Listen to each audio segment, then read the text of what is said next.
This is Flip Gordon, and you are listening to Wrestling POV Podcast. What's going on, everybody? It's the MLW's Kiro Kwan representing the Contra Unit, and we're here with Wrestling POV's Global Entertainment Podcast.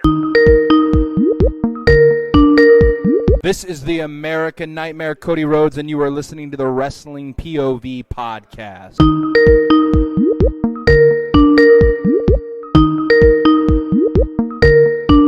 What's up? This is Jeff Cobb. You're listening to WPOV Global. Hey folks, coming from a darkened living room near you, the tragic three tales. The three tales of three young men. Well, they're isolated, locked in their rooms and watching a lot of wrestling. Welcome to another edition of WPOV Global. I'm your host, the legend, and man, I'm going to go insane if I got to stay in this house another freaking month, TJ Logan. With me, my co-hosts, Elio. He's got to pray. He's going to make it. The gentleman Canella. What's going on? And our southern brother from another mother. And I can't even rhyme anymore. We're talking about Ant the Liberated himself. Ant, tell me you're going to liberate us out of this whole quarantine thing. I'm sick of it. If I could, I would. But unfortunately, that's beyond my, I guess, power range, if you will. Well, you know what, folks? I know it's been a very kind of sad, sometimes grim look of things right now, but things are going to get better. We got a chance. I mean, I have been looking all week to get together with these three guys. We're going to talk wrestling. It's what we love. That's why we're here. And I got to tell you, as dark as things may go, they will get better, people. You know what? We joke about things. I joke about running on rampages and stuff. But come on, let's face it. Anyone knows me knows I'm too effing lazy to go outside with anything, with an axe. An axe? How much that thing weigh? I'm not picking up a goddamn axe. Anyhow, let's talk some wrestling. First of all, Elio, yes, sir. Have you had a good week of wrestling? Have you been cramming it in this week? Yep, I've been cramming. Yep. And you're all ready to go? I'm all set. You got some opinions? Yeah, yep, definitely. All right. MLW, NXT UK, definitely. And AEW, I was up and down because I saw it, but I watched it, but I didn't watch it because I was like going back and forth between upstairs and downstairs. Okay. But yeah, that's what I saw. It's going to be an interesting one. And now, I'm not going to ask Ant if he's been watching a ton of wrestling because I know this dude has been working on his new MMA show coming up on this network here itself. Anton, you probably have a lot of shit going on in your head right now. Wrestling, MMA, the whole deal.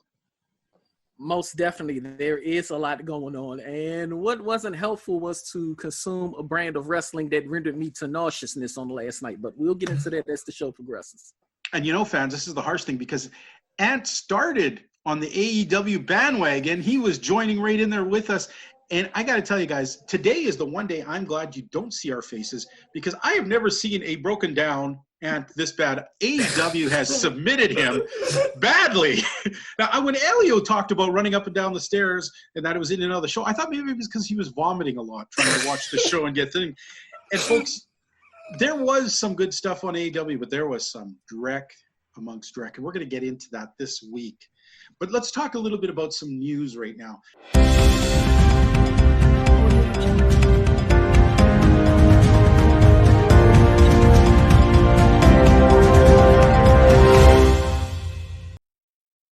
Now, obviously, there isn't a lot of wrestling going on, so we don't have our regular amounts of injuries, yada, yada, whatever.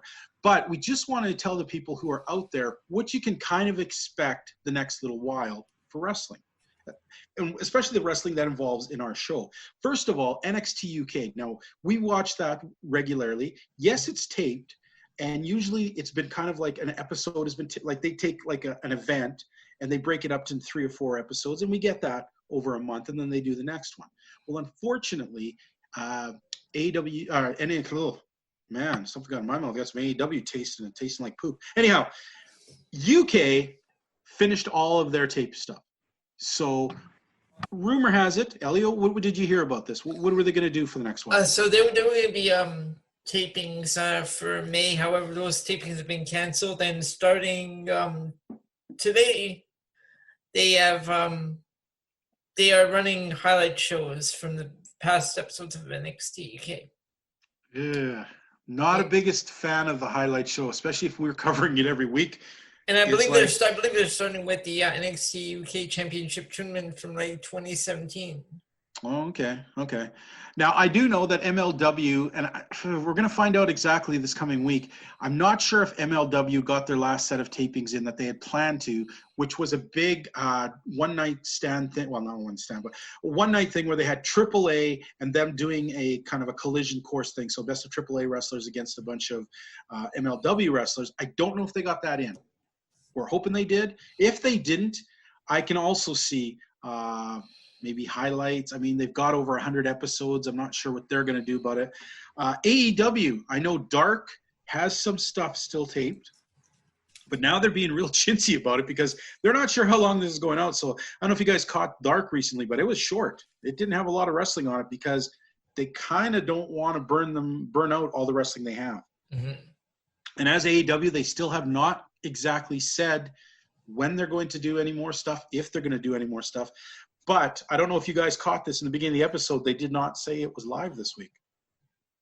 They subtly just did it.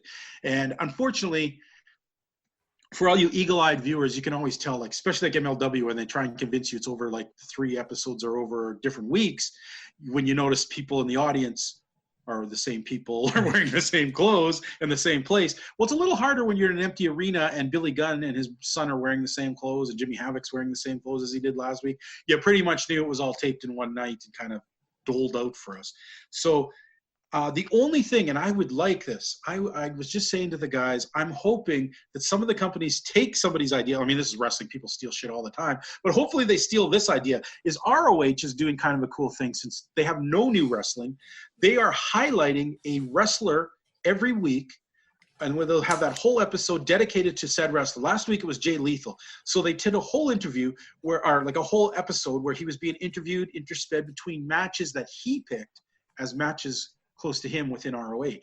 So kind of a cool way to highlight these guys and keep them in our mind, because sometimes I know there's certain wrestlers, and we just talked about one ahead of time. If you just jumped in on the boat to MLW in the next little while, you may have saw a glimpse of Mance Warner and wonder, I'd like to see more of him. Well, we've seen more of him in the past, and as other guys are coming in now, we see new guys and a bits of him. It would be nice to have that kind of thing where they did an episode highlighting Mance Warner, do an episode highlighting just no King Mo. I swear to God, if there's an episode about King Mo, I will pick up an axe, no matter how much it weighs. But you get the idea here, folks. What a great way. The feud continues. The feud continues. There is no feud. There is no feud. Anyhow. It sure sounds like there is. No, there's just hatred. I have hates in my heart. The hatred is unparalleled. Hates in my heart. Pray for me, Antoine. Pray for me. Now we're done. 10, 9, 8, 7, 6, 5, 4, 3, 2, 1. All right. Well, you know what? Let's get into our hot topic. Now, a couple weeks ago, we did a hot topic, which was a very weird one because our parameters were maybe not what people expected. And I'm going to explain now. The parameters on this one are not your typical parameters. Mm-hmm. What we've done is we've taken from the shows that we watch. So obviously, MLW does not have a women's division. So we're not going to get anything out of that, okay? They tried it, but it failed. Yeah. And New Japan right now, well, they don't have a women's division, so we can't really count any of them. So what we've done is we've taken from AEW, we've taken from NXT UK, and if somebody knew some, like, you know, if one of you guys made your list of an independent wrestler that you think we should be watching, we have picked our top 10 list of female wrestlers right now.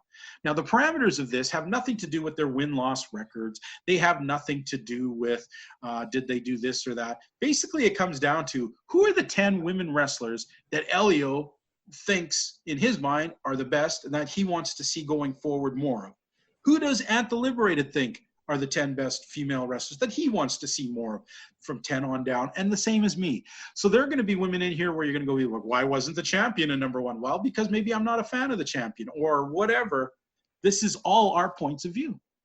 All right? So who wants to start? Any volunteers who wants to do their list first?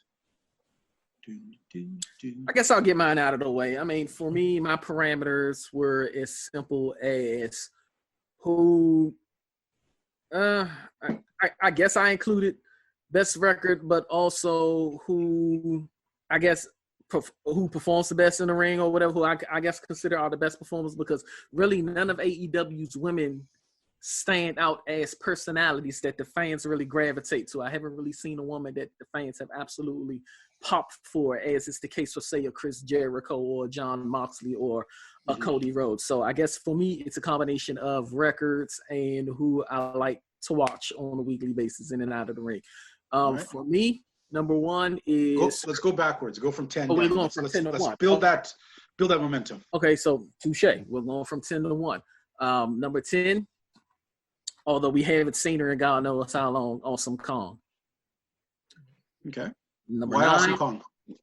Just a quick explanation. Just because I guess because, looking at her history, looking at the, potential dominance that she could display in AEW, that's what I'm looking forward to seeing. Will they actually bring it forth? Who knows? Because she hasn't been seen in a while. So, okay. Number 9, B. Priestley. I like her work in the ring. I like the gimmick that she portrays, having that kind of, dark demeanor about her, that dark image about her. Find it kind of cool. So, want to see if they'll do anything to actually push it forward. And again, this is a division, unfortunately, that is handcuffing, still trying to find his way. Number 8, Yuki Sakazaki. No particular reason outside of her managing to get a win or two this year, and again, hoping to see a little more out of her. Okay. Number 7, Riho. She is the former women's champion. She has actually gathered a few wins here in 2020, but unfortunately, as of late, she's been seen on Dark versus the flagship show Dynamite. Kind of confusing because, again, she is the former champion, but who knows what the mindset is behind the booking of her. Number 6, Penelope Ford, although we have seen her more so as the manager of Kip Sabian, she has managed to grab a couple of wins. Number 5, and God knows I'm not a fan of this woman, but I got to recognize that she does get some wins. Dr. Britt Baker, not a fan of her mic skills. Okay. I guess she gets it done in the win column. Number 4, Big Swole. I definitely want to see more of her. She, to me, out of this group, is the dark horse, that could come forth and offer something promising. Mind you, she does have some awkwardness about her. She does have some timing issues that she needs to polish up on. But I think overall, as a performer, she's solid. I enjoy your work. Okay. Number 3, Hikaru Shida. I know she is the number 1 contender to the women's belt, but just looking at her match on last night with Britt Baker, took them a while to gather some chemistry before actually bringing forth a watchable match. I won't call it a match of the night, but I've seen this from the women's division. Number 2, I guess the champion, Nyla Rose. I have seen her improve greatly from what she was when they first started pushing her as the dominant force in AEW. And number 1, Chris Statlander. I think she's the company's overall best performer.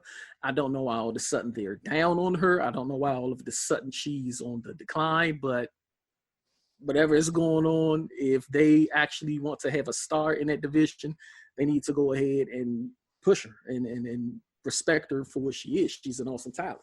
Okay, excellent. And fans, we just want to point out, because Ant always covers AEW, his picks this week were all AEW women. And that was a tough list to put together. I bet. That was not easy. I had a hard time finding like half that. Okay. Elio.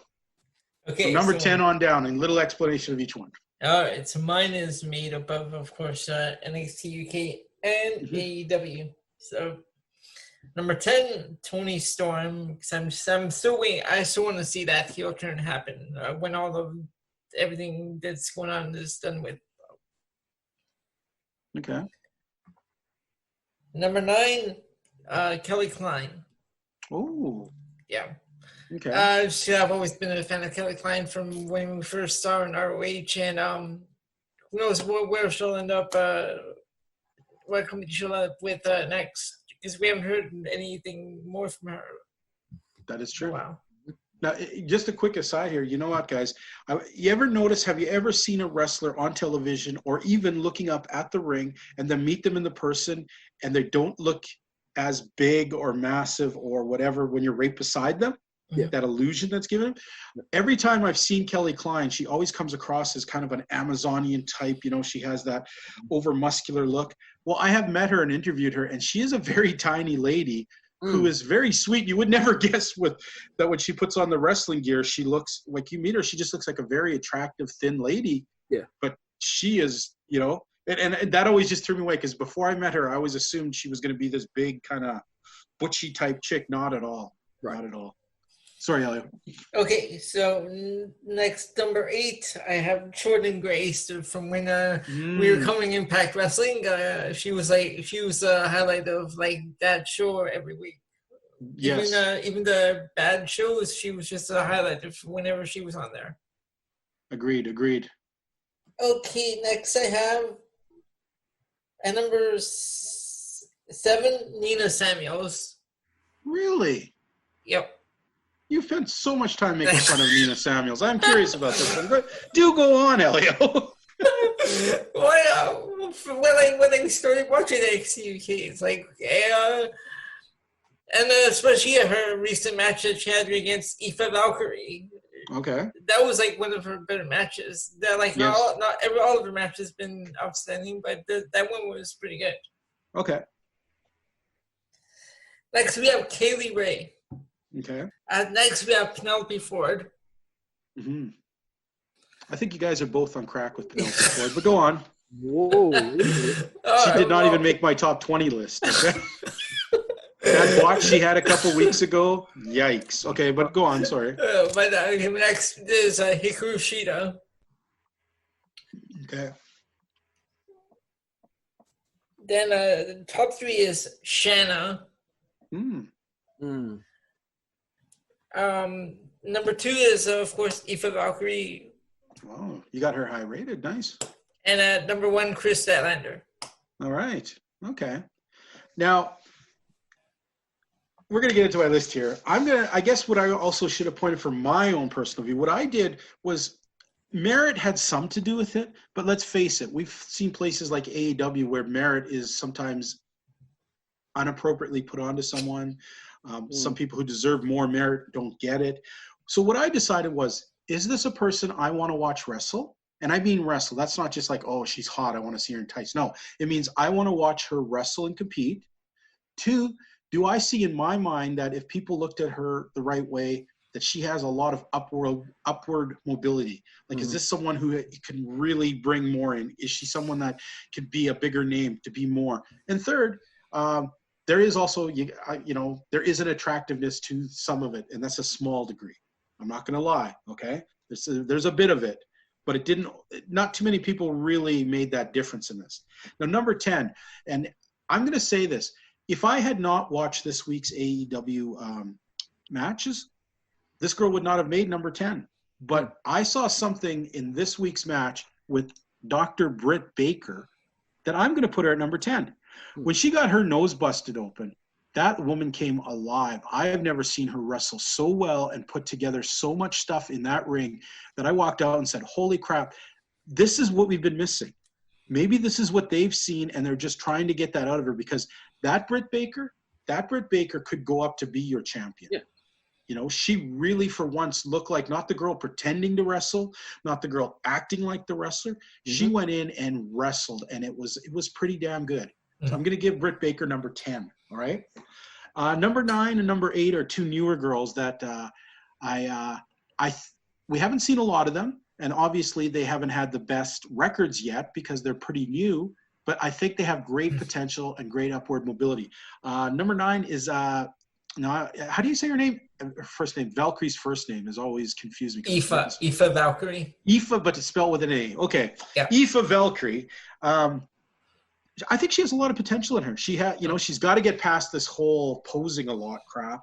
You know, she does this shit all the time where she stops and does stuff and someone kicks her in the head while she's doing it or something. But she does have a lot of grit. She has a she's obviously a very powerful woman. And I've noticed some of my list here, a lot of the women I picked are very powerful, obviously in the leg department. A lot of kickers, a lot of power lifters. They really seem to have this gritty boundness to them. I'll give that to Valkyrie. She's got a lot going for her. Number 8, I'm going to give to Dani Luna. I think she has a lot of potential in her. We've only seen her a bit. She's gotten a little taste of some stuff with Kaylee Ray recently, and I look at her and I think, sure, you look at UK and there's prettier young girls that they're trying to push, but there's something about her that she looks like she could really, with some good training, make a lot of difference within the thing. Mm-hmm. Next up, I'm going to pick at number 7, Piper Niven. Piper Niven sometimes comes across with me. I'm not sure how to take her. At times, she's this big, imposing, strong lady who acts like such a puss-wuss at times. And just kind of like, eh. And it makes me mad because I've seen her in Independence. And, I mean, I've seen her as the villain doing hardcore tack matches, for God's sakes, and being tough. And so it's weird to see her as this whole power positive thing. But on the flip side, I really think it's important to have a plus-size girl like her appeal and encourage other girls to look past their body image. I think that's positive. Next up, at number 7, I'm going to put Shanna. Love watching Shanna wrestle. She's a veteran who's been around for a while. She obviously needs to work more on her repertoire, but she has a uniqueness and a look about her that I like, and I think they could do a lot with her. Next up at number 5, Kaylee Ray. Okay, Kaylee Ray is sort of the chicken shit heel. Okay, she's perfect for that. Because if she's that small, she either has to be the underdog girl or she has to be that person that you want to kick in the face because they're such a little shit. Mm-hmm. She is such a little shit when she wrestles. Okay, number 5, Jordynne Grace. Jordynne Grace is amazing. I think she's so wasted on Impact. I really wish she'd go over to one of these other companies. She has some people may think she's too muscular and that she is not boyish in any sense of the term. She is a very strong, powerful weightlifter, and I enjoy what she does. Number 4, Akira Shida. Mm-hmm. More and more, I'm starting to dig what she's all about. She's a very strong, competitive girl. I think you could do a lot with her. She has a cool look and a cool presentation. Mm-hmm. Number 2, Toni Storm. Okay, I think Toni Storm has so much upward potential. I wouldn't be surprised if she ends up over in the main roster eventually in WWE. I think it's weird that she's been in UK for so long. She's got a lot of personality. She's got a lot of stuff to her, and as much as I shouldn't talk like this, she's got a lot going on in her trunks. There's a lot of bumps squeezed in there, but it's worth it, guys. But I wonder if she's like some of these other wrestlers that rather stay in NXT or NXT UK because we know we've seen what happens whenever they get moved to the main roster. Right, but at the same sense, Toni Storm is a girl from Australia who spent time in Japan just to make it on wrestling. I think if she had her chance, she would jump the first chance to get up to the main roster. My number 1, wow. This is amazing because all 3 of us picked the same person as number 1 is Chris Statlander. Let's face it, Chris, I had to disagree with you on one thing, Antoine. I think she is one of the few people that actually pops the crowd when she does come out. Okay. I think she's about the only girl who pops the crowd when she comes out. She's a great talent, and I think she's going to be my number 1 pick because I think they could do a lot with her if they gave her the chance. So that wraps up our choices for the top 10 female wrestlers. Fans, maybe you disagree or agree, or maybe there's someone out there that we have totally overlooked. We're curious. Take that opportunity, write us in, make your top 10 lists. I'm curious to see what you think. Quick question, guys. Was there anybody that you guys disagreed with on any of your lists, like of our list? Like, Ant, was there anything you thought one of the 2 of us was like, what? Or Elio, was there anything like that for you guys that you may have disagreed with, or like, what the hell is that person doing on the list? Nope. No? For me, I would actually have to do a swap out. I would have to take out Sakazaki and plug in Shayna. I don't know how I overlooked her, complete oversight on my part, but Shayna definitely is worthy of being in anyone's top 10. I think for me, and this is a bad indication of the times, is I just don't get Nyla Rose. I don't want to see Nyla Rose. And it has nothing to do with who she is. Her wrestling and presentation to me has just been piss poor from day one. And the fact that they made her the champion instead of people who seem a lot more competitive and a lot more talented blows my mind. So other than that, though, good picks, guys. Some of them I was like, oh, why didn't I think of that? So, yeah, good job. Good job. Now let's move on. AEW. And the Liberated, are you ready? Because this is your show, baby. I guess. I mean, He's got that luck. you know, given what they gave us last night, my question was, were they ready? Ooh, I'm sorry, folks. Ant is suffering from a little PTSD after yesterday's episode. I don't blame him. I felt the same way. There's a match we're going to get to in there that was like absolute. Okay, let's just start off. All right. First of all, we're back to our sort of presentation of not quite an empty arena. Wrestlers who are definitely not staying 6 feet apart from each other. What do you think of this, having a bunch of independent wrestlers hanging out ringside that actually assisted in some of the matches? Thoughts, guys? I like it because I feel like it adds personality to an empty arena setting. Okay. I'm going to have to agree. How about you, Elio? Yeah, I rather see like wrestlers out there like in the crowd, sitting in the crowd acting, because it gives it a whole different atmosphere. Like there actually are people in attendance. Okay. As opposed to like what WWE has been giving us without the empty arena stuff. Okay. Now, what did you guys think of Chris Jericho as the commentator this week? Thumbs up, thumbs down. Elio? I kind of liked it. Some of what he was saying was funny. All right. Ant? Thumbs up for me. Yeah. Whenever Jericho's behind a microphone, it's money. Whether he's calling Tony Schiavone Tony Schiavone, or whether he's saying he's kissing hands and shaking babies versus kissing babies and shaking hands. I mean, you're going to get anytime Jericho speaks, laughter will be the end result. Don't call him Chris Jericho, call him Le Champion. The champion. Even though he's not anymore. Yeah, I'm going to say, I know a lot of people were down on Cody Rhodes the last couple of weeks doing it. Because I'm like an old school wrestling nerd, I liked it when they were getting into their ramble of, naming moves and whatnot. However, taking a step back, I could see how the average wrestling fan might think like, this is pretty damn boring. Chris Jericho, not so much. He was pretty funny. And one of the things I appreciated about him, and it kind of drives me crazy how there's always got to be an announce team where there's one guy who's trying to tell you stuff, but he's a little bit too much into the good guys, like Kevin Kelly, where like you do something bad, you son of a bitch, he gets so mad.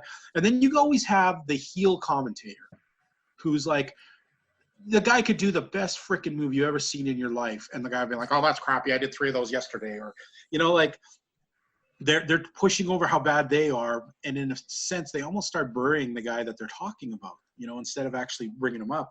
Chris Jericho did not do that whatsoever. He actually gave due to most people, except for the last match, of course, where he was definitely on Cody Rhodes. But the rest of the time, he gave a lot of actually cool things about some of the people. Okay.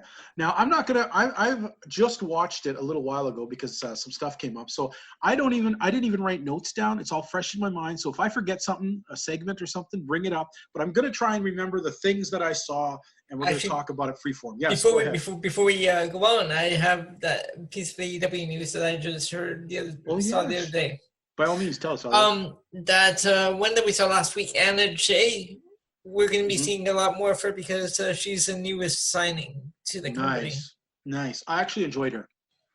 I mean, at first I was like, oh, another jobber. Like, what was that? What was the idiot guy, Chico Adams or whatever? Like, I don't want to see Chico Adams anymore, but I do want to see her because, and not because she was attractive or anything, because at the second half of her match, she looked like she had some potential going on there. And that was a good match last week. All right. So we start off. Okay. I know for sure we started off with a Jake Roberts vignette. Yep. Him sitting on a chair somewhere in the dark. Ant, what do you think of this? It's growing stale for me. It makes me wonder if this is how Lance Archer is going to be presented to us every time he wrestles. Jake sitting in the dark room, giving an intro, telling us how pissed off Lance Archer is and what he's going to do to, you know, release his frustrations on anybody that he comes in contact with. Is this how we're going to see Lance Archer every week, or will we actually see Jake accompany Archer to the ring, maybe interfere and do what heel managers / advisors do? But for now, it's getting a little stale. Well, Jake Roberts is probably about 95. I'm pretty sure Corbin will kill him in 3 seconds. But okay. Elio, what did you think of that opening? Yeah, like Ann said, it's getting stale. Like I hope this isn't the way they're gonna introduce this guy every week. Like this can't be possibly be his entrance every single week. So it's just gonna get old. Okay, now real quick. I guess this is why they call this POV. Last week, I was not digging Jake Roberts' contribution at all. I was just like, oh, this crap. I'm so over it. I don't like it. It's enough. Yet I strangely found I enjoyed this week's for some weird reason, and I don't know why. Maybe the more stark contrast of it worked for me this time. I don't know if it would work again next week. This week, it worked for me. I'll give it that. It kind of segued into then, of course, Lance Archer coming out and beating the living shit out of Joe Nobody. I don't know what his name was. I can't remember. Alan Angels. Ingalls or something like that. Alan Angels. I don't know. I have it written down. Well, they called him Angles, Ingalls, and Angels during the match. Well, Jericho called him Angle.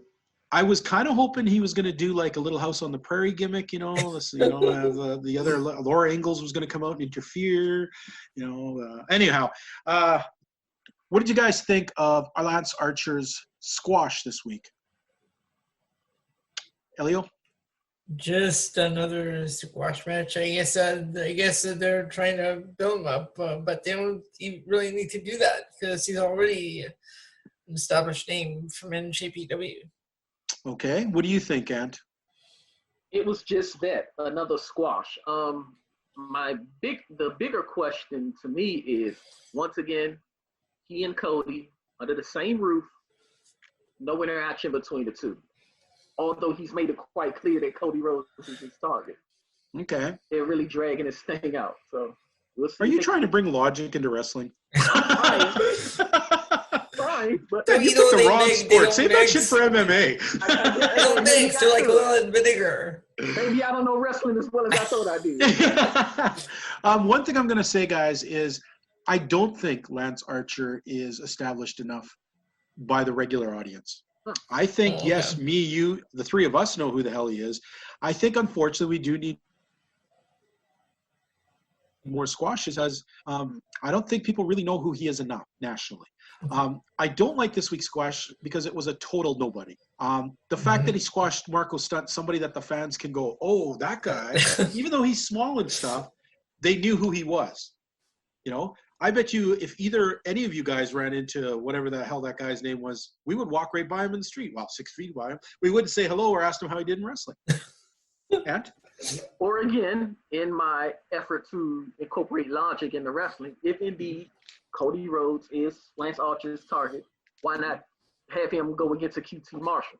Squash him. I mean, he is more credible than the gentleman that he wrestled on last night. And again, if Cody is your target, if you can't get to him physically, get to him mentally or psychologically. But again, I just need to stop trying to incorporate logic into wrestling. It's AEW. Come on, man. So, yeah, squash, not the greatest.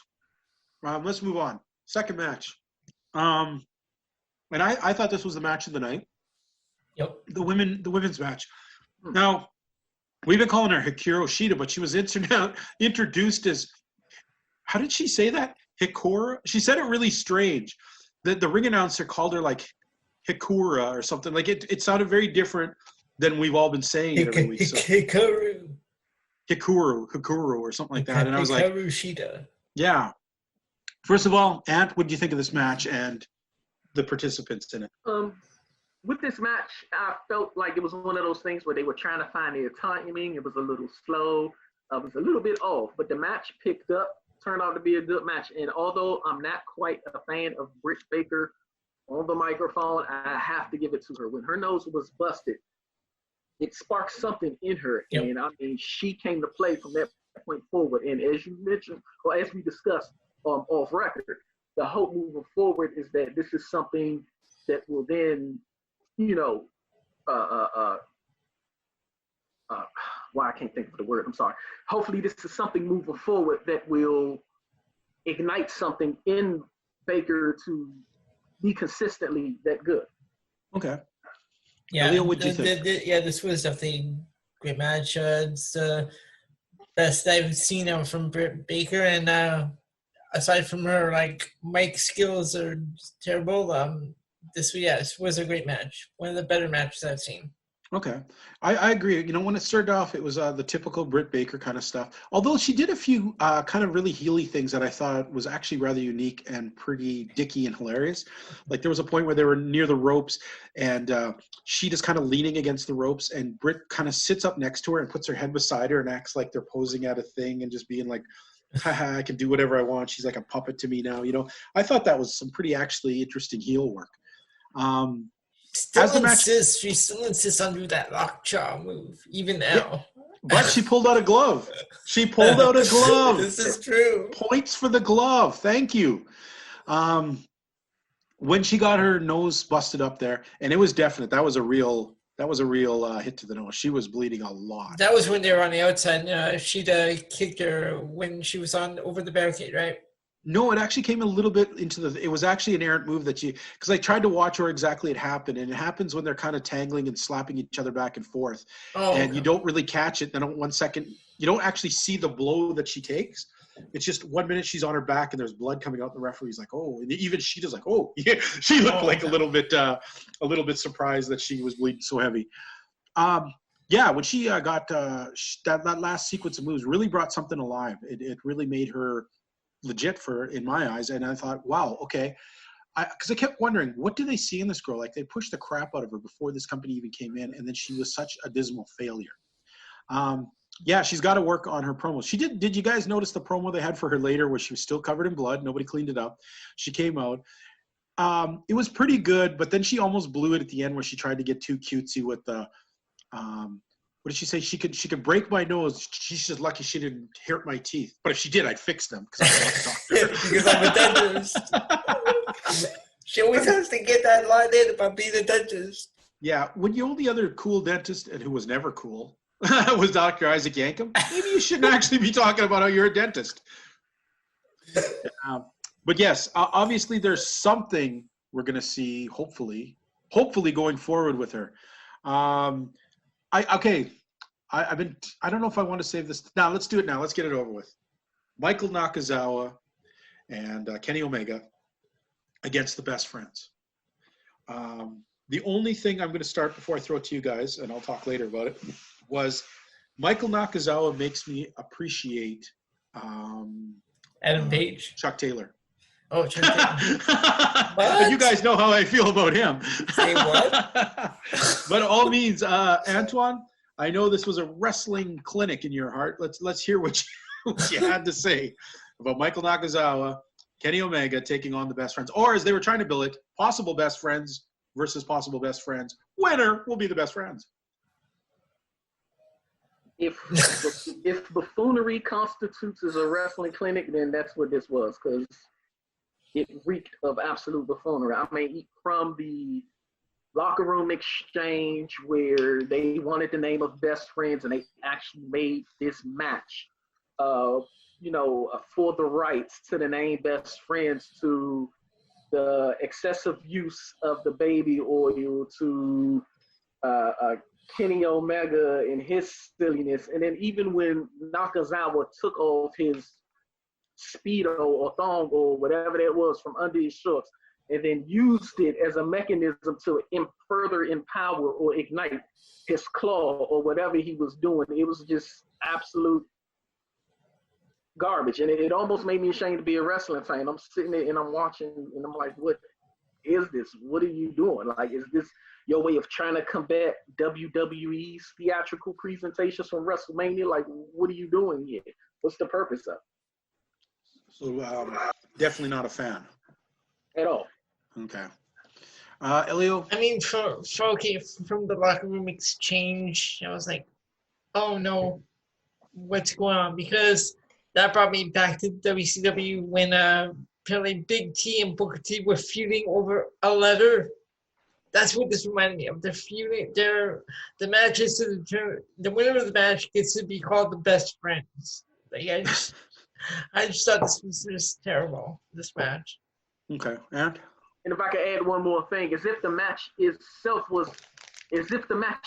wasn't unbearable enough, you have Sean Spears from the ringside area shouting at Nakazawa, "Okay, Mike, let's go. I'm waiting on you to impress me. Show me something." Okay, Sean Spears, you're... Yes, since when is Sean Spears scouting Michael Nakazawa? So, Sean Spears, you're in booking/storyline limbo. You're 6-11, and you need someone to do something to impress you. Yeah. What is going on? Okay, you know what? There's a few things to be pointed out here. This kind of match, this kind of stuff may work in Japan. It doesn't work here, okay? At least not to this level. I mean, had this been a 2-minute match, and even if he used the ridiculous jock strap to the face thing, but it happened very quickly, that could have been funny. It could have been like, we've seen comedy matches. Comedy matches work when they're short, because there's no way that some clown can get in there with the real competitors and last 20 minutes before anything happens. That's absolute bullshit, okay? Sometimes matches like this can be designed to elevate somebody, bring somebody up to a level. This match did not make Michael Nakazawa look like he deserved to be in the ring with these guys. If anything, it made Kenny Omega and the Best Friends look like idiots for hanging out with this clown, okay? I'm sure maybe he's a good wrestler, but we're not seeing that. We're seeing a skinny Japanese goof doing skinny, stupid things that make no sense. If we were to make a top 10 worst wrestlers, he'd be on that list. Oh, definitely. I mean, this match has got to be probably the worst match I've ever seen on AEW. I want to put that out there. If we had an anti-volt, actually, you know what? Fuck that. This is going into the book. Slowly, the great book opens. Michael Nakazawa and this match and Kenny Omega and the Best Friends for all being a part of the shit. And AEW, all of you motherfuckers are going in the book because you wasted 20 minutes of our time when we could have been watching anything better. I was going to say, what? In the vault? Why would you put this match in the vault? You meant in the vault. I said if we had an anti-vault where we put crap in it. No, but then you said, no, fuck it, I'm going to put this match in all the AEW in the vault. Did I say the vault? That's how much rather than... No, this is going in the book. Our book of freaking perpetual Okay, so garbage. what should we call this? The Michael Nakazawa night. The Michael Nakazawa debacle. Yeah, there we go. All right, Michael Nakazawa debacle. You just made the book.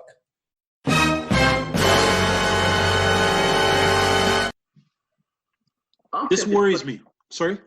I'm tempted to put the whole card in the book because I felt like 2 hours of my life were snatched from me that I can't reclaim. I could have watched the premiere of Who Wants to Be a Millionaire last night. I wouldn't want to put the whole card because I really think the Britt Baker match was the only thing that stood out to me. And I think it was one of the best AEW women's matches I've seen. So if it had been for that, the whole card would have been killed. That would have been my highlight.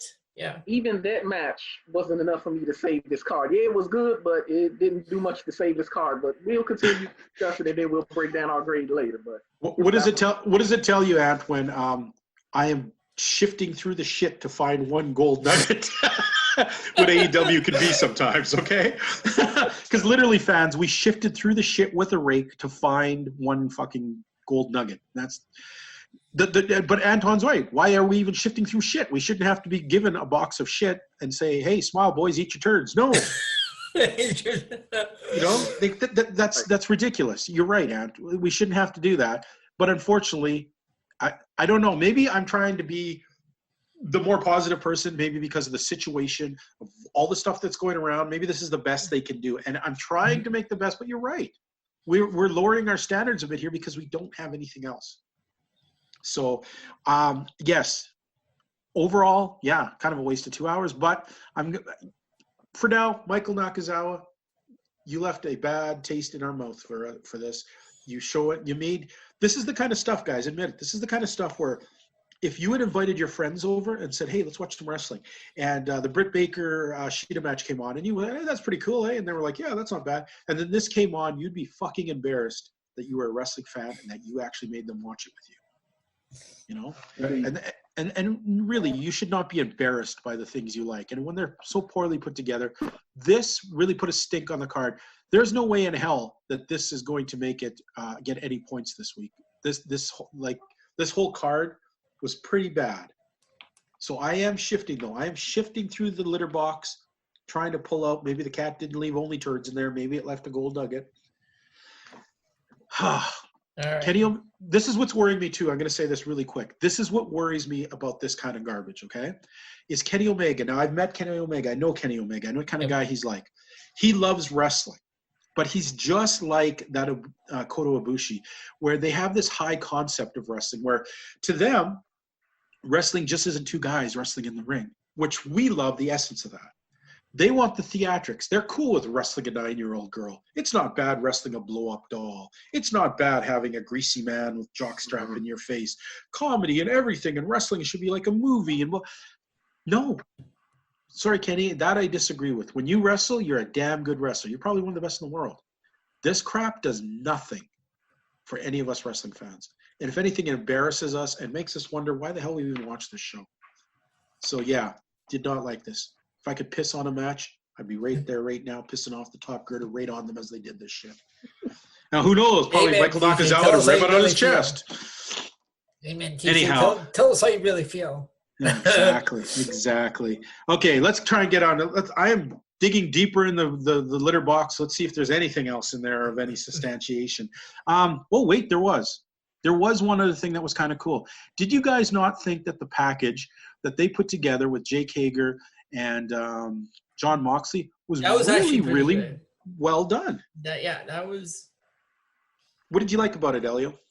I just like the whole presentation, the way they put it together. Really looked good. Made Jake Hager look like a national contender that could possibly beat John Moxley for the championship. Okay. And what did you think when you saw that thing? I really like the emphasis that they put on Jake Hager. I mean, of course, we know who John Moxley is. We know he's the champion, and we know that he's preparing himself for his upcoming match with Hager. But I really like the emphasis that they placed on him in reference to what his mission is, not only in AEW, but in Bellator. Like, they really put an emphasis on him striving to be the first ever simultaneous wrestling and MMA champion. So I thought that was different. It was cool. What a juxtaposition, eh? We get the Michael Nakazawa crap, and then you get this thing that, honestly, that looked like it could have been made by TSN or any sports network, any independent filmmaker. It was a damn good piece, well researched, well put together. Yeah. And all I could think of is, what the hell is it doing on this show? Like, seriously. Now, let me ask, is it me, or did they show two vignettes in reference to Hager and Moxley? It felt like, to me, they were showing two vignettes throughout the course of the show. And I was concerned about that. I'm like, okay, that was good, but did I want overkill? Try to avoid overkill, yeah. Yeah, no, I saw that too. When I first saw that, I was like, did my PVR make a mistake here? Are they replaying the same thing? Because, you know, it's pretty much the same crap. It was a little much. And I get that they're trying to do time filler, but I don't know, man. You know what? They did the same thing for the Cody Rhodes, Shawn Spears feud as well. They was focusing on that. I'm like, okay, why are we doubling up on things? Because we only have 8 wrestlers and we have 2 hours to kill. The only reason I know that is I've been to indie shows where there was literally only 8 wrestlers. So there would be like 4 matches and a battle royal of all the same people. Must have been a short battle royal. Sorry? Must have been a short battle royal. I've literally been places, dude, where they've had like an 8-man, 9-man battle royal. Wow. You know, like all the guys who are on. Heck, I went to one where they had 2 women wrestlers and 6 guys, and we were in a small town in Alberta. And they had this, and at the end of the thing, they had one of the women actually won the battle royal. Oh, wow. Yeah. So that's the thing with wrestling. Sometimes many promoters will tell you got to deal with the crap you're handed. And let's face it, there was not a lot of wrestlers there. And hey, as much as we can say they wasted our time with 2 of each of those promos, and be honest, guys, would you rather watch those 2 promos, or would you have rather watched Jimmy Havoc wrestle? Because he was standing in the crowd. I sure in the hell don't want to watch I'd rather watch the 2 promos. Yeah, I'd rather watch the exact same promos twice, intersped somewhere else. There is a silver lining in every crowd, Kyle. Yeah. And we are the biggest litter box right now in AEW. But, okay, guys, am I too jaded? Am I too old? Because this Matt Hardy crap, not finding it interesting. I'm figuring it's really ridiculous. That was actually, I didn't like that. That was just weird. I didn't what like do you think, Ant? I go back and forth with this whole Brogan thing. There are parts of it that I find funny, and then there are other moments where I'm not so amused. I will say, of course, I enjoyed Chris Jericho once again being referred to as Lee Ho of the ass, and him calling Proud and Powerful, Loud and Devourable. Again, some elements of the Brogan gimmick are funny, other elements not so much. So. Yep. I think the problem I have with this stuff is, you're right. It's easy to pull a joke here or there that make you laugh, right? Mm-hmm. But do you really want to sit through like 5 minutes of garbage for one laugh? You know? And I don't buy into it. I've never found the Broken thing funny. Yeah. I think it's okay, interesting for a minute or two. I like them as a character, but I don't need this whole giant Shakespearean exposition for a stupid thing. I don't need it. I don't need 5 minutes at a compound, you know? Sure, 1 or 2 little vignette jokes like they used to do would be nice. String it over. I wouldn't mind the Matt Hardy thing being cut up into 6 pieces and strung along the thing, because then it's just a little bit, laugh, on to the next thing, laugh, on to the next thing. Yeah. Yeah, Sitting there watching 5 minutes of this crap. Yeah, sometimes there can be too much of Matt Hardy, and that's not good. No. And I do not. I'm sorry, guys. I can take empty arena matches. I do not want to see compound matches. I don't want to see Chris Jericho and Matt Hardy running around their backyard. I saw the Hardy Boys one where they were fighting in the backyard. They already did it on Impact. They did it with Matt Hardy and Bray Wyatt in WWE. Yeah. And guys, let's face it. We watch wrestling. If we want to watch bad acting, we have Amazon. I mean, there's lots of shows of bad acting on there, you know. Netflix, there's even worse shows. There you go. You know, not getting it, not liking it. I want to see him wrestle, and I want to see these theatrics in small doses to make it funny. You know, any character that you take too much of just becomes a cartoon character. Yep. The whole point of wrestling is suspending your disbelief, not giving me too much disbelief to suspend. So, yeah, I'm not digging it, okay? Yeah, but you're right. The one thing is funny, Anton, is you shift through it. Once again, shift through the shit. You're going to find 1 or 2 carnivores that, you know, nobody chewed. There are a few funny jokes in there. You know, the Vanguard one, starting the fire thing. Yeah. That was pretty funny. Mm-hmm. But I didn't need to sit through all of that crap to get to that crap. So, Yeah. But once again, I think this is indicative of, unfortunately, the unbalanced nature of the writing of AEW. I mean, I'm not sure who's writing this crap, but I don't think they exactly have an idea what real wrestling fans want, or at least a major segment. I'm sure this appeals to a lot of hardcore people, but I'm not one of them. Brody Lee, guys, I know he's been kind of like on our up and down scale with us. What do you guys, after seeing Brody Lee this week, any movement in any way for you guys on this? Ant, did his stock go up or down? Is it still the same? How you digging Brody Lee this week?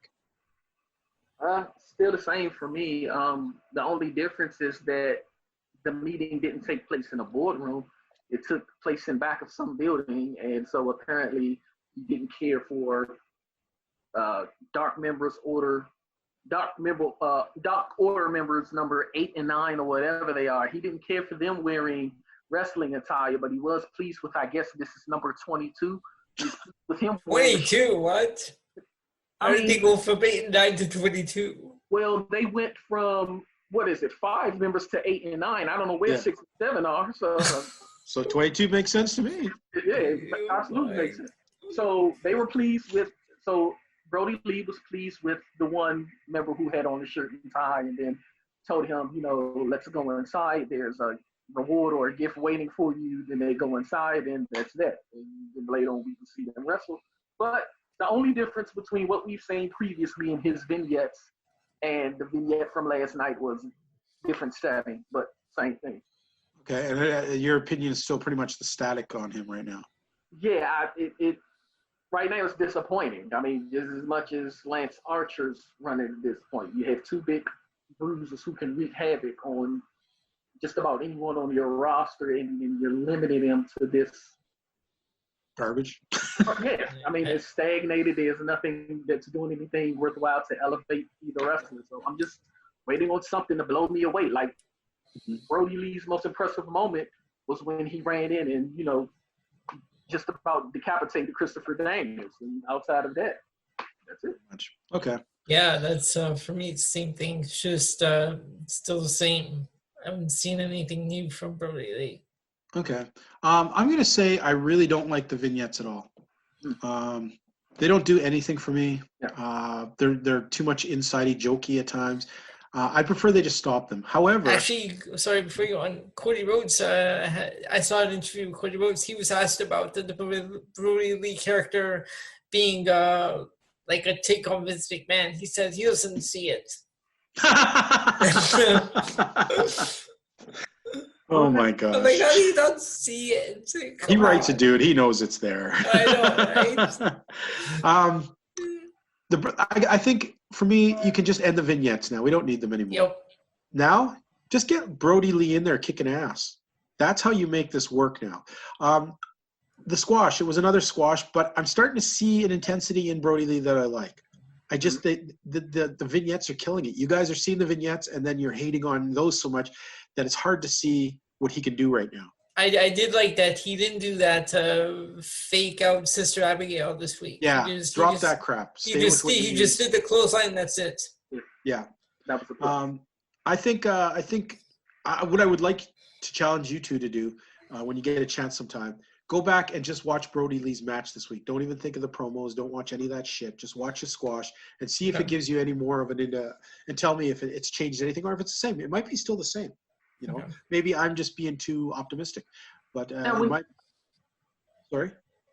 No, when he gets in the ring, I like what he does in the ring. I'm just not a fan of the vignettes at all. When he gets in the ring, you see, this monster, but I just think these vignettes, especially the, redundancy of them. Well, I do like his look now. I think it's an improvement of what he was doing in WWE, and I have some hope for him. I don't have hope for the Dark Order, guys. I really don't. But for him himself, I think he's going to come out of this. Yeah. Now, unless there's anything that I'm totally missing you guys want to hit on, let's talk main event. Before we get to the main event, let me ask you, Jim, what did you think of the video package of the AEW divisional rankings? I'm going to say it was filler. I mean, you can get that shit for free online all the time. They put the same thing online. It was just time to kill some time stuff. But I like it. I'm going to be honest.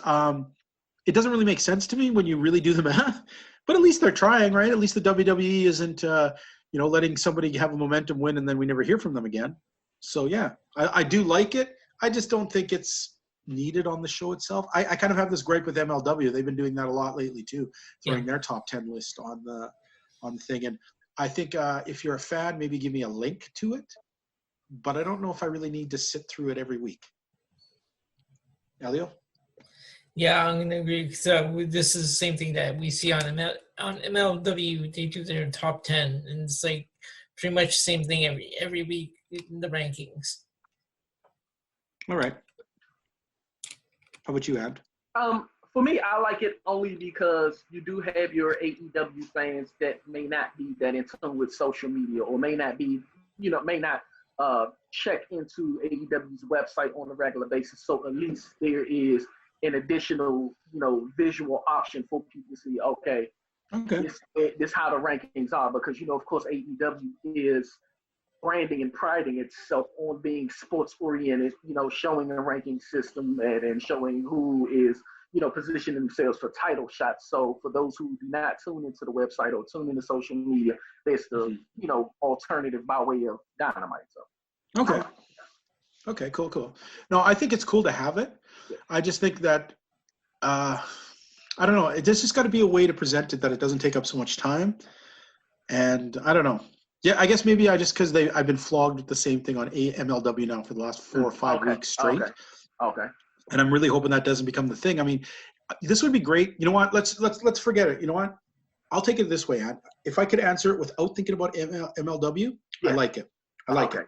Yeah. But if it happens next week, I ain't gonna like it anymore. I only need to see it once a month. I don't need, because the ratings don't really move around. But MLW flogs that shit every week. Okay. So, all right. Anything else you guys got to talk before we hit the main event? Nope. All right. Main event, first round match. Cody Rhodes versus Ty Dillinger. No, I was going to call him Ty Dillinger. The perfect Ty Dillinger. No, his alter ego, Sean Spears. Sean, who hasn't won a match in who knows how fucking long. Why is he even in this tournament? It's beyond me. Spears. What do you guys think? Honestly, this match and the results. Ant? First and foremost, I honestly didn't think Cody even needed to be in this tournament. To me, it feels like this tournament should have been designated for your portion of the roster that isn't on the marquee. You know, your middle card guys that you're trying to elevate by way of this TNT championship. I would have easily replaced Cody with Pac or Luchasaurus. But since he is there and since we can't, change it. The match itself was good. It wasn't great. It didn't blow me away, but it was good. I was a bit confused as to how they were allowed to use the weapons throughout the course of the match, unless I missed the memo or some sort of announcement that said this was a no DQ match. So that was confusing. That never happened. And then, even the ending when Cody got the pin by way of the figure 4 leg lock. Now, again, call me crazy, and here I go again with my logic, but I've seen numerous figure 4s where the wrestler on the receiving end is squirming and moving and displaying agonizing pain. How is it that in this case it renders Spears motionless for 3 seconds for Cody to get the pin? That threw me off a bit. Okay. But otherwise, good match, I guess. All right. Yeah, it was a good match. But like Ann said, I don't get all the tape how they were allowed to use weapons in the match, and again, also the figure 4. I've never seen or heard of a wrestler getting pinned with a figure 4. I've always known it to be used as a submission hold. Okay. All right. Sean Spears, I keep hoping to see more out of him on AEW. I've seen him in other places, and the guy is talented. I don't get why he just doesn't translate right now. It doesn't work. I have weird issues with Cody Rhodes doing any kind of aerial stuff. If you guys watch guys who do aerial maneuvers, they have this kind of grandeur about them. They have this way of that they make everything seem like devastating and stuff.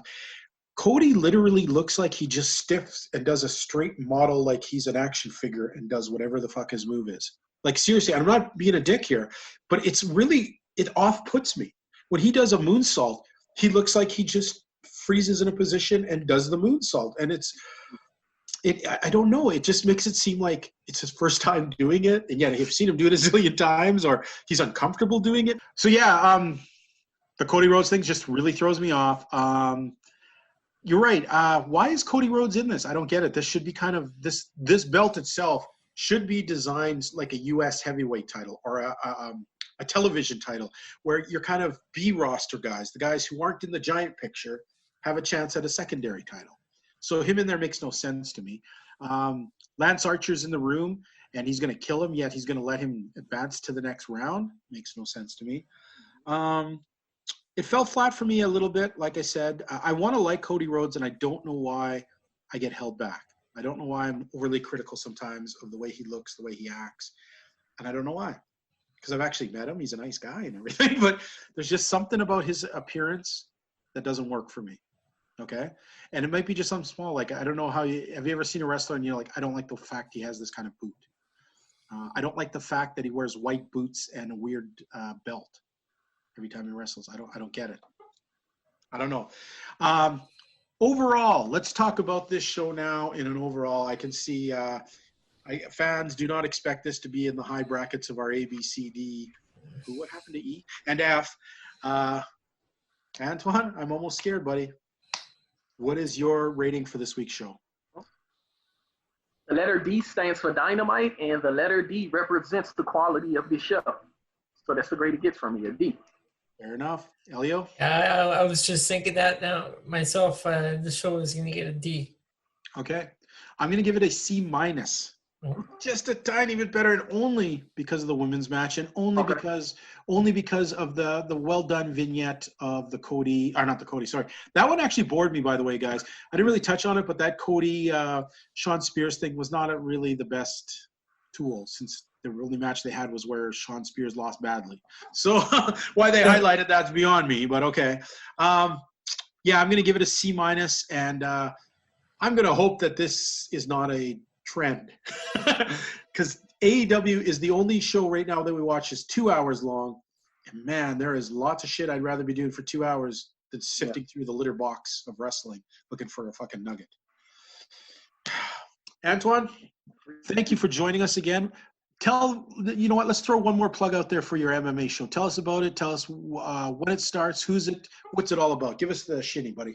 So one more time for our MMA fans that are out there, or those that are maybe looking to get into the sport, this Sunday will be the debut of Mixed Martial Arts Point of View. It will be Mixed Martial Arts as we see it, myself, Rick Serrano III, and Tony Diaz. We are going to, hit the ground running with this thing. We're hoping, first and foremost, that UFC 249 does still go forward so we can actually break down that card. Definitely want to get into what would have been in reference to UFC 249, what is now, and hopefully it will sustain so that we can actually have an event to talk about. So we just want to come forth and we just want to discuss mixed martial arts. We want to talk UFC, we want to talk Bellator. We just want to come forward and give you mixed martial arts, the fastest growing sport in existence from our point of view. So we just hope that the MMA listeners will tune in and we can give you all a product that you find worthy of your attention. Excellent. And sorry. Sorry, no, I didn't mean to cut you off, Anton. Go ahead. No, you're fine. So it should be available either Sunday evening or no later than Monday afternoon. Well, you know what, Anton? I'm going to say this. I have never really, I used to be an MMA fan in the beginning of UFC. I have not been an MMA fan for years. I don't hate it. I just don't watch it. Right. But I have gained a lot of respect of your insight listening to this show that I am going to tune in and sit through it, even though I know jack shit about what's going on right now in the MMA world. I'm going to see if I can be educated. Learn me, brother. We'll do our best. Absolutely. We'll do our best. Well, you know what? Also, fans, I want you to know that because of this isolation thing going on and all the things, that me and Elio are going to have an MMA fight when we get out. Me against Elio, the two of us in a do they have specialty matches? Like, I was thinking, could we have like a what's that puppet that's on the other show, Miguel Cole on a pole match, but like MMA where we're not wrestling, we're really fighting? Is that doable, Ant? Maybe after the match in itself, but usually there aren't gimmicks incorporated in MMA matches. Now, if you want to take Elio after a match and grind his face, across the cage and completely hit every corner or every pole on the cage. What's going on? Do so. So now, Ant, are you suggesting that I'm the clear winner in this match? Yeah, I only have 50 pounds on Elio and like 8 inches height, so yeah, maybe. Listen, if Elio could be grinded into the cage, it doesn't matter who wins. That's what the people want to see. So. All right. Well, Elio, I promise to make you look like hamburger at the end of this. Damn. Anyway, folks, thank you, Ant, for joining us this week. It was great talking some AEW. Loved your top 10. You gave me some insights on some, because yours was so centered on AEW. You actually highlighted a few wrestlers that I forgot about. And so, yeah, it was interesting. And it was, you know what? It takes it always takes a big man to go, hey, yeah, I never thought of that. I would like to boot out so-and-so and add Shannon on the list. Yeah. And that was cool.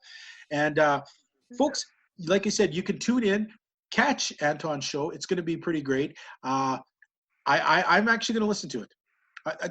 Now, you've got Rick on it. Does that mean Miguel's going to be on the show?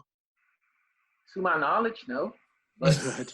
Good. Thank God. That puppet is getting so outrageous. His head is like, You thought Elio was egotistical? My God, talk to that damn puppet.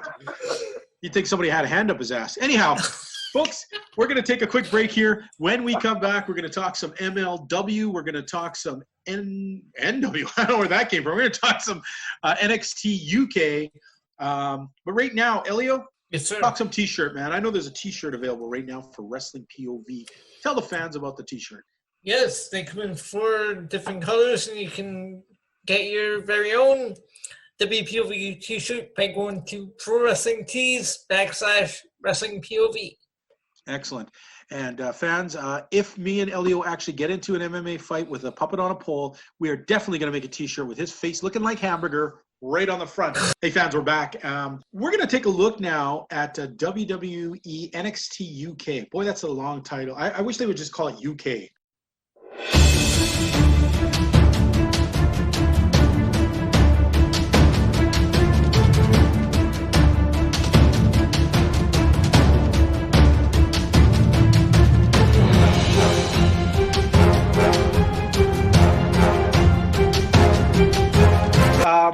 This week there was some interesting stuff going on here. Let's start off. What was your highlight of this, Elio? What did you really like in this week? My highlight. Let me see here. I actually liked the Amal in a Xia Brookside match. You finally got to see Xia Brookside after a year out of after taking a year off. But I like what Amal does in the ring. Yeah, you know what? Amel's kind of impressing me. I think she might have to change up her look slightly to get a little more going because it's a very generic look she's carrying right now. I mean, even Xia Brookside, she could be very generic if she didn't have her hair dyed and whatever. Yep. So she works with what she's got. Brookside, I'm still not really sold on her, okay? But there's some potential that I've seen a little bit more. You know what? Let's quickly go over the rest of the thing really quick. You know what? We had this match we've been waiting for.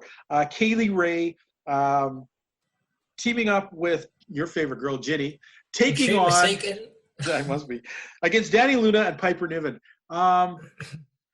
This match for me really illustrated the chicken shit heel that Kaylee Ray is. The way she kept playing off, trying to piss off Luna, get out of the ring, piss off Luna, stay away from Piper Niven. Really showed her effectiveness. No, was it just me, or was this match a little sloppy at the beginning? Yes, it was sloppy, but take account who you have in there. I mean, Piper and Kaylee Ray are definitely the veterans, and they've wrestled each other a million times. Danny Luna, she's a great up-and-comer, but she hasn't really got a lot of work in. You know, she still needs – and Ginny is all like she's those typical wrestlers who are just all a package look and not much going. Again, I don't get the whole nail down the arm. Yeah. I guess as guys, maybe girls get that. I mean, if somebody scratched me down my arm, I would put my fist through their face so freaking hard their fingernails would fall off. But I guess it's a thing in women's wrestling. I don't know. Okay match. And it fueled the fact that both Niven and Luna still did not get their hands on Kaylee Ray. Okay. Snakes away again. Whole bunch of vignettes going on. I'm talking about people going into the Battle Royal. You know what? And then we talked about the Xia Brookside Mel match. Okay, let's talk about that main event. This Battle Royal, I really liked it, especially the ending. Tyler Bate and Ilya Dragunov. I liked it, especially the way he eliminated Bate using the, what does he call it, the Moscow Torpedo? He was, the Moscow Torpedo. Bate was hanging from the ropes, and Dragunov just hit the Moscow Torpedo and knocked him to the floor. Well, you know what, fans? If you listen to us, you'll notice that I tend to be the more abrupt one, and Elio is a little more like reserved when it comes to certain things. But before I watch this match, he says to me, Tom, Ilya Dragunov should never fucking speak in interviews. He is so damn awkward. And I was like, I watched it, I was like, holy crap, he is so awkward. We've talked before about he's such a great wrestler. He needs a manager or something because that dude is so awkward as hell that it's going to kill him to be in the main event picture and carry himself like. Oh, you know what? I didn't put this in my UK POV for the opening match. Mm-hmm. I swear they used that word, that dreaded word that's in the book. I don't know how many times. I was almost tempted to say, no to the announcers. Say that word one more time. I dare you. Thank God they're not showing Ginny very much like now. So I'm hoping if she shows up next week and I hear that frickin' word, I swear to God, some announcers are going back in. We already heard that from again, but this week it was the other guy who did it. Yeah. Antoine, I'm sure you've heard our lists and you know what the word we're talking about is. It starts with an F and ends with Nista. And if I hear it again, I will go insane. Not a real word. Okay. The Battle Royal was fun. There's lots of cool little things that happen. Yep. You have like, who's the big, tall, goofy guy right now? The American. I can't think of his name. Cassius Ohno. Cassius Ohno. Yep. I loved how he tried to get everyone to fight each other, and they all just turned and threw him out right at the beginning. You know, he tried to get everyone to turn on Dave Mastiff because Mastiff was the biggest guy, and instead they all went after him and threw him out. I love Tyler Bate and Trent Seven. Yes. Tag team partners going at it. Yeah. And then Bate does that move, and I don't know if you recall this move, Anton, but there's a move where Tyler Bates throw up his fist, and when the guy looks up, he'll punch you with the other one, right? Yep. So he throws up his fist, and Trent just punches him in the face before he can do the thing. It was great to see tag team partners who know each other so well. That's how they battled each other. And Oliver Carter and Ashton Smith did that move again, where Carter flipped over onto Smith's back and then back into the ring. Over. Yeah. But then they got laid out so badly right after it, like the next move. Props to the dude. We've been hard on the dude, the big muscle guy, Richard Holland. Ridge Holland. Yeah. He looked good in this. He was tossing dudes around like he belonged in there. Now, the way he was eliminated was stupid. But, I just have a question. Mm-hmm. Now, Joseph Connors has been talking about how he's worthy of this and worthy of that, yet he wasn't worthy enough to be in this Battle Royal. Well, if you're not worthy enough, you talk about how worthy you are. I don't get it. He keeps complaining about how he's worthy, so why wasn't he in this Battle Royal? He came out to distract Holland. As soon as he came out, my first thought is, oh man, Elio's going to be happy. His favorite wrestler coming out there. He's in love with this dude. He wants to talk Joseph Connors any chance he gets. And I knew you were going to bring him up. I kept not bringing him up to see how long it would take. You went 3 minutes. Good job. Lots of cool stuff. Joe Coffey, he looked actually pretty good in there. But in the end, Dragunov, definitely the pick. I like that he won. I really wish somebody had punched Noam Dar a little harder. Oh, you know. That little turd is like an idiot, but... Yeah, Tyler Bates' my best friend because he eliminated Noam Dar. But all in all, very solid match. Now, I noticed that you gave it a B this week. Yep. But I bet you if you'd watched AEW first, you probably would have given this an A+. I'm going to give this... I forgot, looking at it, I'm going to give it a B+. Okay. It was fun. It was definitely a fun ride. What's sad is that now Dragunov has his championship match.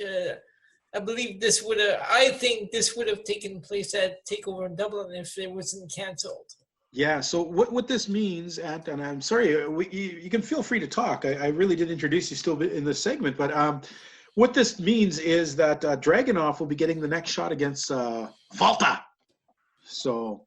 that's quite the size difference. Dragunov is just on the edge of heavyweight, and Walter is definitely a heavyweight.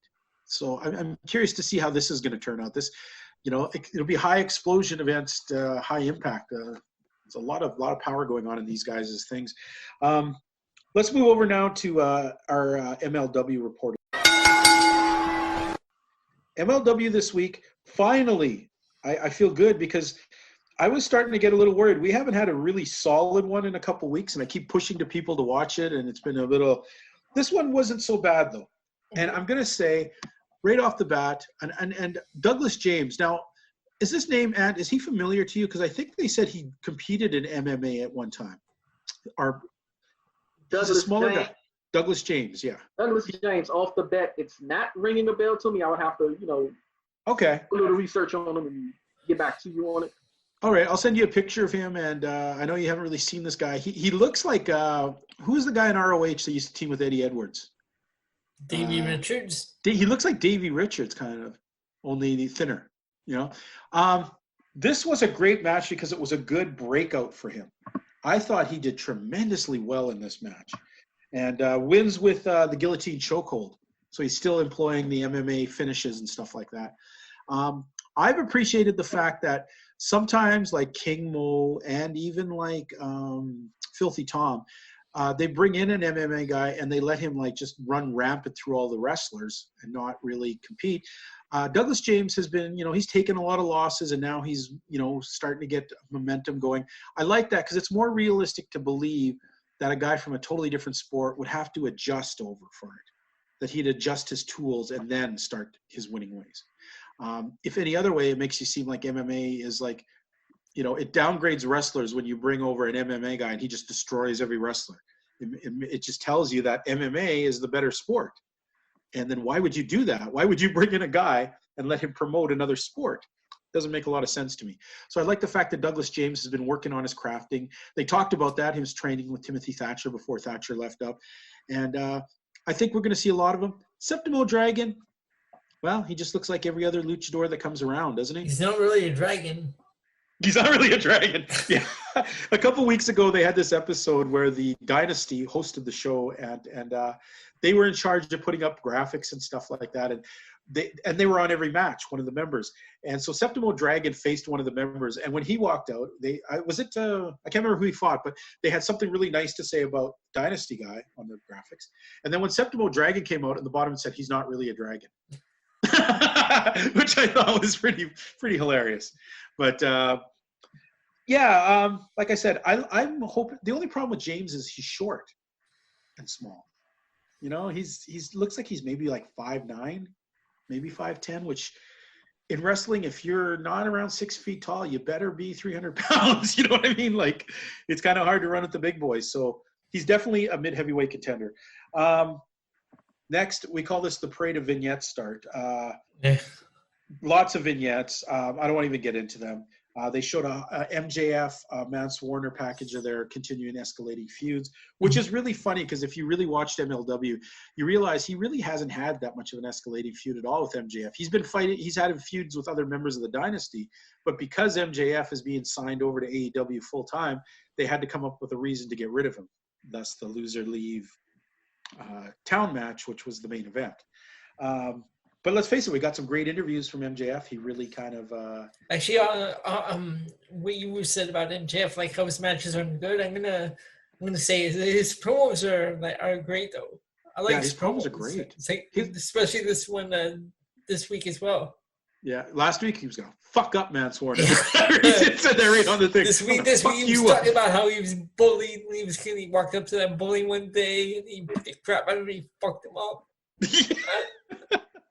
I'll give MJF that. Now, here's this whole stuff we're supposed to believe, and this is like, again, wrestling. I'm sorry. I know I shouldn't put so much into it, but I'm supposed to believe that if you drag a guy into a parking lot and put his head on a cinder block and come down with a curb stomp, you're only going to break his jaw. He's going to be back in 6 weeks. That is the power of Brian Pillman's mullet. The mullet encapsulated some superpower. The that magic kept his mullet. jaw. The magic mullet. Yeah. Ant, you look like you're itching to say something here. Now, TJ, again, we can't incorporate logic with wrestling. Together. I know. I just can't help it. Maybe I just got to hit myself in the face with a brick before each thing. Oh, there we go. Wrestling was great. Oh, man. And you can't complain because it's just as stupid in the WWE, some of the things they do too. So I guess you just got to – I guess when – now I don't want to seem mean, but have you guys ever been to like an indie matches? I mean, 80% of the crowd look like the guys that, that didn't make it past grade 4.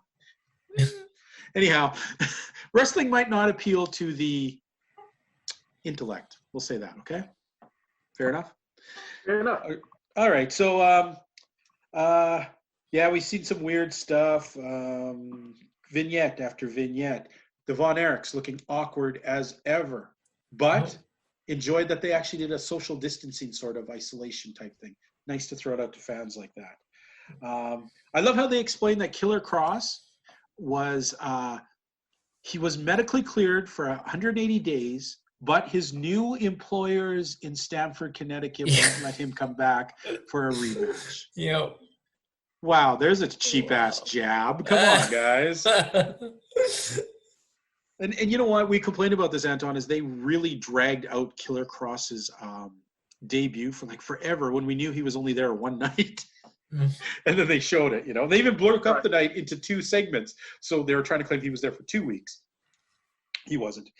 Finally, the Mance Warner versus Maxwell Jacob Friedman empty arena match. Loser to leave MLW. Had this match been put on 6 months ago, it would have been a cool kind of shtick. Oh, empty arena, that's pretty cool. Well, I'm sorry, it's every week is empty arena matches going on in most wrestling. So that brought down the luster of it. And it's pretty sad that the only time Savio Vega can do anything is to help you, you know, in the beginning of a match, beat up 2 other dudes. Okay. Overall, okay match. Did not like how Mance Warner every now and then has to do some ridiculous, painful thing to himself. And for a reason why he let someone put a lighted cigarette into his hand, or was it his hand, his arm? I can't remember right now. No, he burned the cigarette on MJF on the forehead. On the forehead. Why does he do shit like that? Stapled his tongue. Takes like, I get it, Mance. You're a tough guy. You don't need to. You know, is it worth $100 to get a freaking cigarette to the face? Don't be a Jimmy Havoc. What's wrong with you? Yeah, you have talent. I thought we moved away from that crap. Yeah, that was the one thing that turned me off. The cigarette, putting a cigarette out on another wrestler, not cool. Mm-hmm. Okay. What did you think of this match, Elio? Yeah, like you said, it was a good match, but you just need to be doing stuff like cigarette lighters or Staples tongue or whatever. Yeah. But it was pretty good match. I like it. Okay. Overall, it was a funner one in the last little whiles. Looks like I gave it a B+. Yeah, I'm gonna go with a B. Okay. So that kind of puts us in a weird situation. We're going to let, I guess Anton didn't get a vote in here because he didn't watch either show. Damn it. We find ourselves in a weird situation where I've given a B+ to MLW and a B over to NXT. You gave a B+ to NXT and I gave a B. So we've got tie here. So should we split up the points? Should we both give them the points? Anton, what do you think we should do this week? But we know AEW is not getting anything. Yeah, AEW getting shit. They're getting 0. Aww. So we have should we give 2 points to each of these guys? Should we give them split the 3-point difference? Should we give them only each a point? What should we do, Anton? We're gonna defer to you as our third member. You can break the tie between us this week. Well, because AEW was that awful, we can go ahead and give UK and MLW the 2 points each. Nice. Okay, there we go.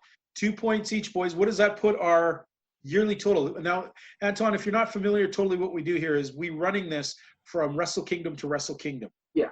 Okay. And which is weird because, yes, we don't have New Japan in it, but that is our indie marker of the year.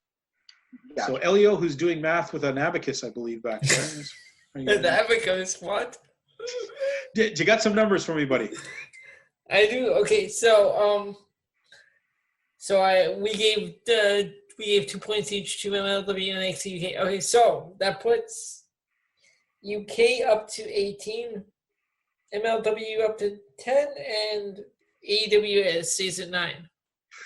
Well, we thought maybe AEW was going to turn a corner here, but man, you put in Drek like that this week. Ugh. Not cool. Not cool. Anyhow, fans, you know what? There is still wrestling out there. There's still wrestling here. If you want to get a hold of us and you want to tell us what we should be watching, or maybe you want to say, you know what, Legend, you were brilliant. Ant, you were handsome. Elio, you suck eggs. Well, you can do that by simply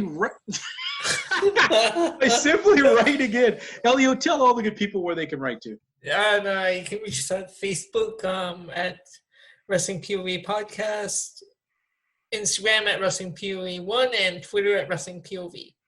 And you can watch this show and our sister show, Wrestling POV, well, just POV Wrestling, over on the same network. Over there, you have 4 hosts that talk all about WWE. They talk about NXT, SmackDown, Raw. It's a 4-man team, which is a lot of fun. They do a lot of joking around. They have some great hot topics.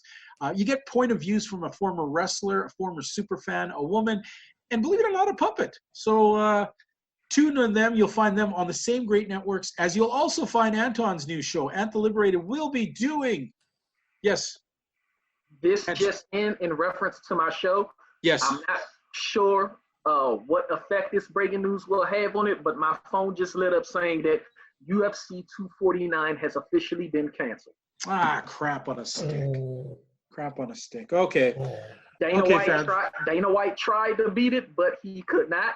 We'll see what happens with the show moving forward. I'm not going to say that we're not going to have a show, but it will definitely might be in big delay. Yeah, but we do know for sure that the event that Dynamite was so adamant on putting on, it's not happening. So we'll see, what we're going to do with the debut of MMA POV. We will keep you all posted as things further develop. Excellent. Okay, well, fans, you know what? You can so far find Wrestling POV and Wrestling Global. You can find us on Podbean, iTunes, iHeartRadio, and even here on our link on Facebook. Oh, and Spotify. Don't forget the Spotify.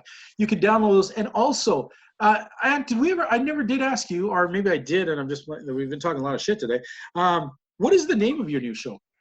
Mixed Martial Arts Point of View, or MMA POV, or MMA Point of View, or Mixed Martial Arts POV. There are 4 ways to say it, so whichever way you feel comfortable. That's what it is. Yep. Excellent.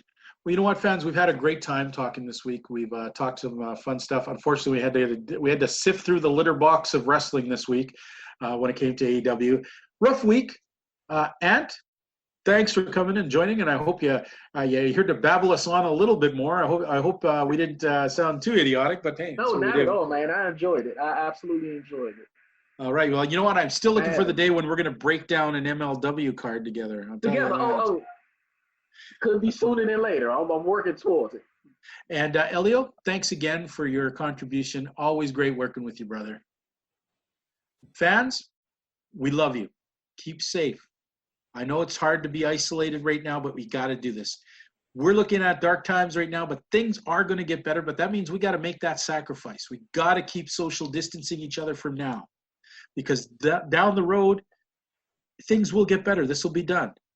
And we're at a place where we have no choice. So please do. Please continue to watch wrestling. Continue to listen to us. Elio, you look like you're itching to say one last thing before I go. No? Just itching? Okay. Well, Elio goes and does his laundry. I'd like to wish you all a great night. And Elio, say goodbye to the good people. All right, fans. We will talk to you all next week.